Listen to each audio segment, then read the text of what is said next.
Bonjour à tous, j'espère que vous allez bien.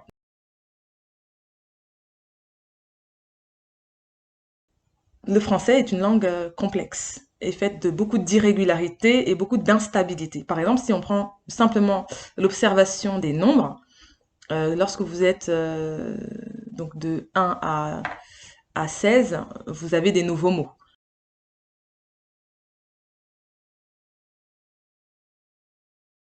Et ensuite, arrivé à 17, ce sont des mots qui sont composés du 10 et de l'unité. Donc déjà, vous voyez cette irrégularité dans les dizaines. 17, on dit 17, on dit 18, on dit 19. Donc déjà là, il y a une irrégularité. Pourquoi au début on dit pas 10-1, 10-2, 10-3, 10-4, 10-5, 10-6, 17, 18? Et, ou alors, on choisit de dire un nouveau mot pour 16, pour 11, 12, 13, 14, 15, 16, et un nouveau mot pour 17, un nouveau mot pour 18, et un nouveau mot pour 19.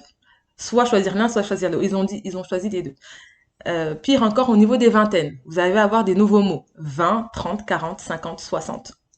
Ce sont des nouveaux mots qui sont plus ou moins logiques. Par contre, lorsque vous êtes à 70, vous reprenez le 60 et vous rajoutez une dizaine. Donc ça fait 70, ce qui peut être très perturbant pour un enfant. Pareil pour 80. 80, c'est vraiment euh, incompréhensible. Pourquoi à un moment donné, on retourne en base 20? Pourquoi on n'a pas dit 1, 20, 2, 20, 3, 20, 80? On aurait suivi une logique, une régularité, une stabilité.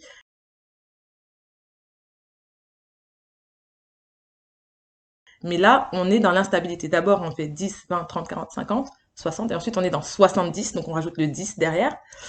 On aurait pu faire 70, 70, 10, enfin je sais pas, des choses logiques que le cerveau a plus de facilité à retenir. Mais ça n'est pas du tout le cas. Donc on choisit 70, ensuite on est en base 20, 80, et ensuite on est en base, encore en base 20, 90, on est en base 20 plus l'ajout du 10, 90, et pour finir, on se retrouve à 100. Donc les trois dernières dizaines sont très complexes. Et les irrégularités et l'instabilité que vous trouvez, que vous observez, que vous pouvez observer dans les nombres, ce que je viens de vous démontrer, vous allez l'observer dans les mots, dans la langue française, les mots. Euh, ce sont des mots qui sont parfois très irréguliers et très, il n'y a pas de norme. C'est-à-dire que dès que votre enfant va apprendre une règle, il y aura une contre-règle derrière. Donc c'est très frustrant pour un enfant et un enfant peut vite décrocher en voyant que en pensant que c'est trop compliqué, c'est trop difficile, qu'il va jamais y arriver. Et beaucoup d'enfants décrochent parce que souvent c'est pas expliqué. Donc déjà, il faut savoir ça. Il faut savoir que c'est une langue qui est très irrégulière, très instable. Et ensuite, il faut relativiser à l'enfant. Souvent, ce que j'ai pu observer dans les écoles, dans mes différents remplacements, etc., c'est qu'on fait énormément porter la faute sur l'enfant. Un enfant qui va avoir du mal avec des conjugaisons, avec la langue française, on va lui dire, bah, c'est l'enfant qui est dyslexique, c'est l'enfant qui est dysorthographique, c'est l'enfant qui est 10, 10, 10.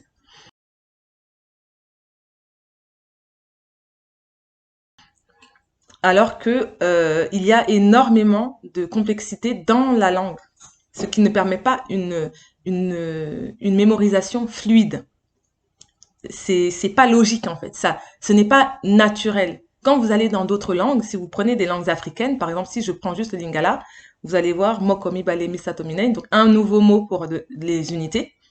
Mais dès que vous arrivez dans les dizaines, Zomi, Zomi Namoko, Zomi Namibali, on prend le 10. En fait, c'est 10-1, 10-2. Vous allez dans les langues finlandaises, elles sont totalement transparentes. Donc, quand vous entendez ce que vous entendez, quand vous l'écrivez, c'est la même chose. Il n'y a aucune difficulté. C'est pour ça que les enfants en Finlande, ce sont c'est ceux qui ont un taux de réussite le plus élevé quasiment au monde, en tout cas en Europe, parce qu'il y a cette transparence dans la langue. Et vous avez énormément de langues africaines aussi qui ont une transparence entre ce que j'entends, ce que je vois et ce que je dis. Donc voilà, donc il faut dans un premier temps relativiser l'enfant. Oui, c'est irrégulier, mais voilà, on va y arriver, c'est un jeu, etc. Donc l'étape numéro 1 du jeu, c'est donc on va regarder l'étape numéro 1 dans l'autre vidéo. Et je vous remercie pour pas faire des vidéos trop longues.